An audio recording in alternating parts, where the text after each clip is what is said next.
Hey everyone, it's Aurora. To kind of celebrate hitting 6K on Twitter, wanted to do a little Q&A, so without much further ado, here we go.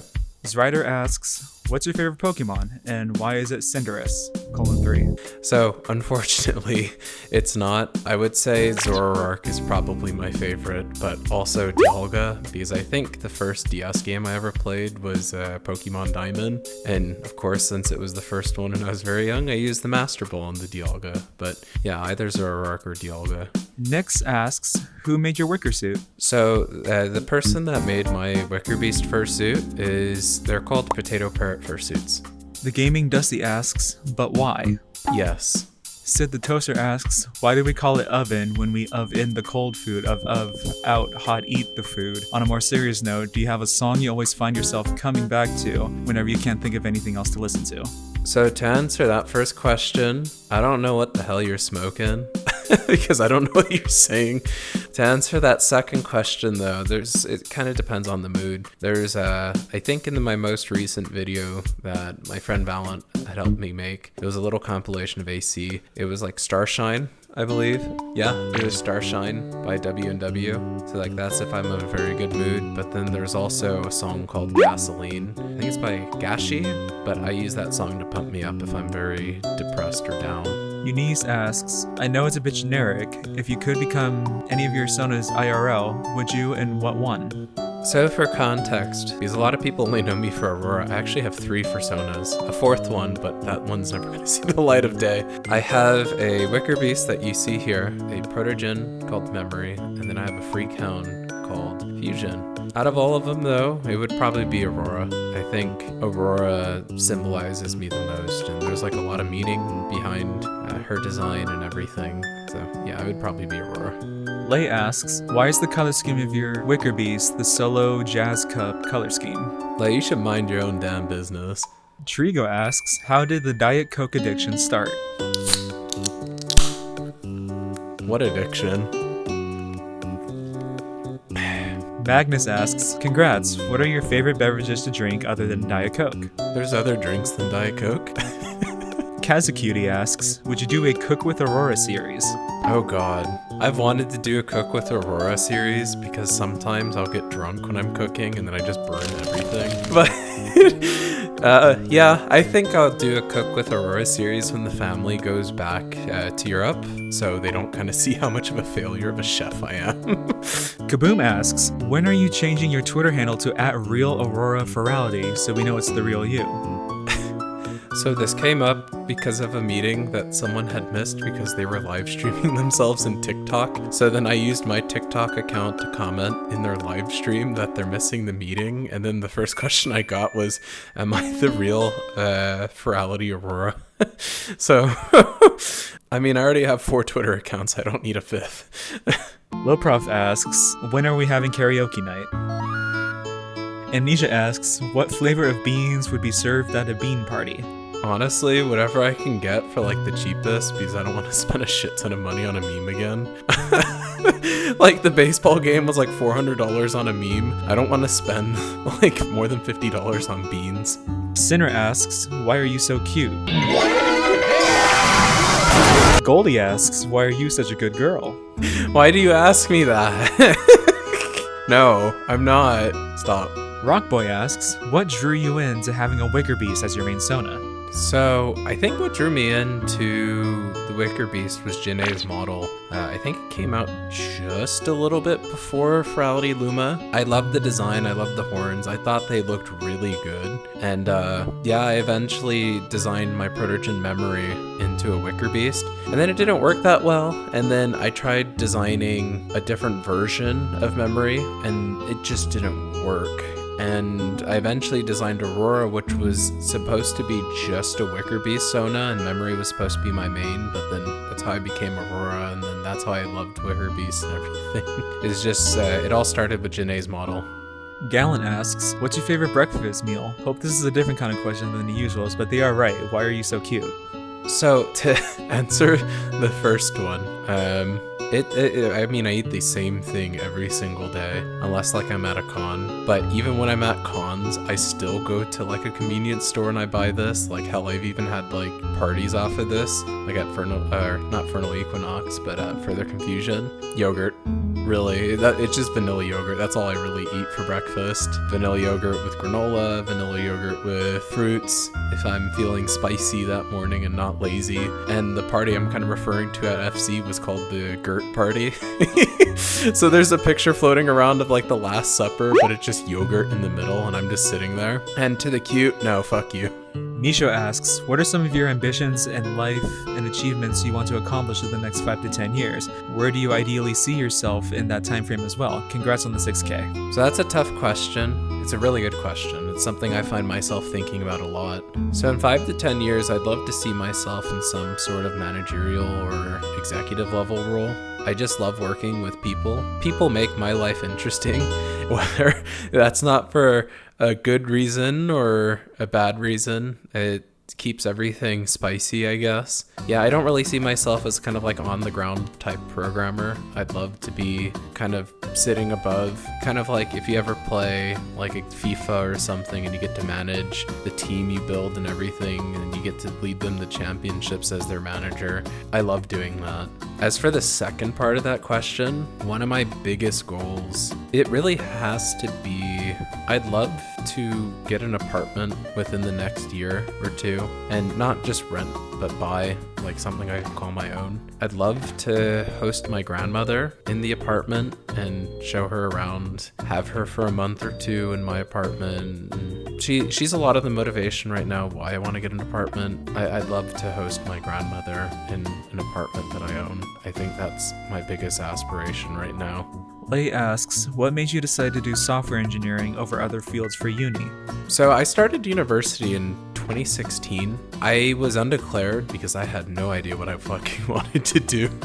And that's why I kind of tell everyone when they enter university, you don't know what you want to do unless you really know. And then the people who really know, half the time they're just saying it because it sounds good. I didn't know what I wanted to do and I was undeclared for about 2 years in university where I was trying out different STEM majors. I started off, I think I did biology, which I fucking hate biology, but credit to those who love it, but it's not my thing. I did chemistry and I loved chemistry, but the problem with that was the career path was rather brutal for me, so I didn't go down that route. Then I also did physics, which was even worse than biology, and I hated it even more because I really suck at math, and I had to take Calc 1 and Calc 2 with physics, which just was not a fun time. And then I found computer science, which I took, I think it was CS 107. I loved the professor in it, and it felt so cool to write a program and just watch it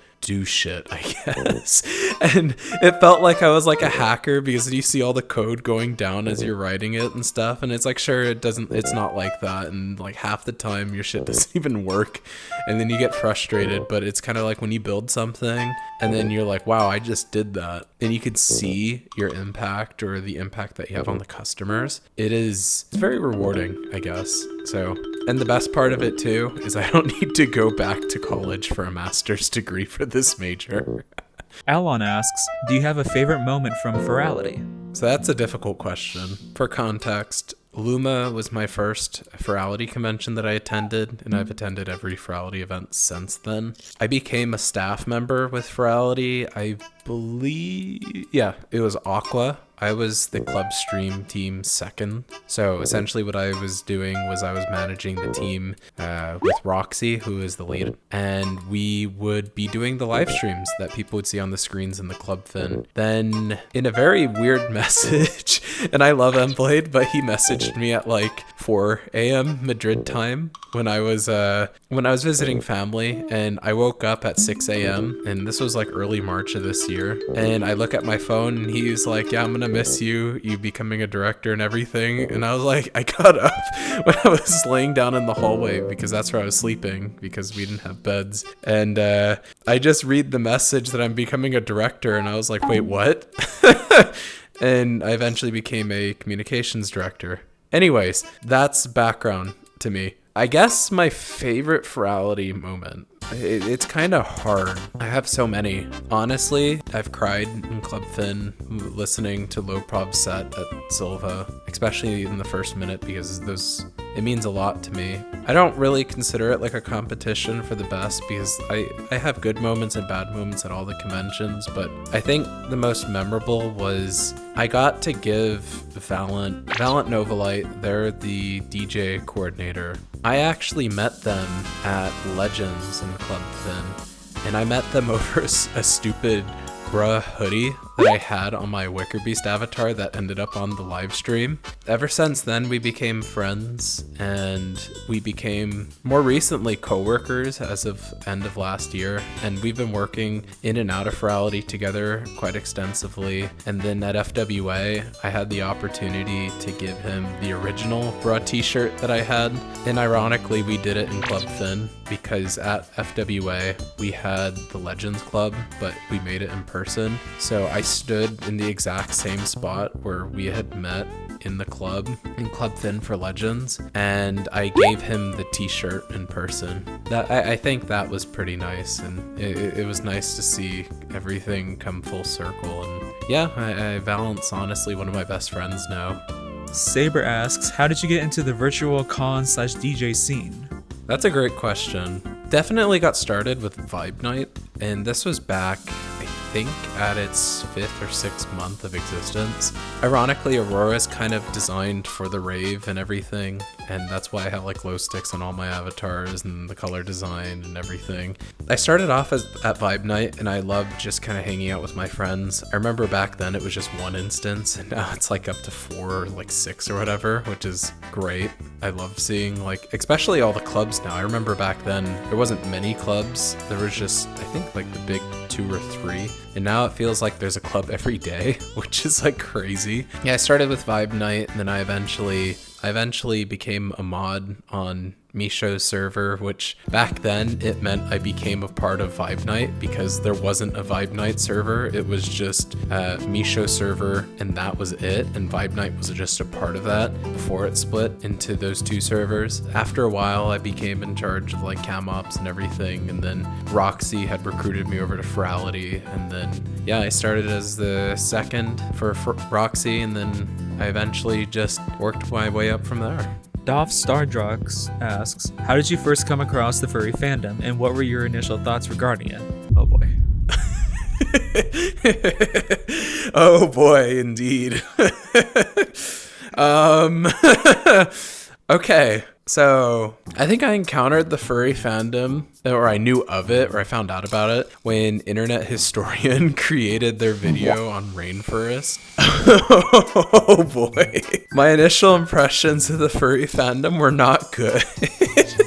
I mean, I've matured a lot since that video released, and I give myself credit for that, because I was very closed off and very reserved, and now I'm fairly open about who I am and everything. If you saw me senior year of high school to now, like, I would not know who the fuck I am.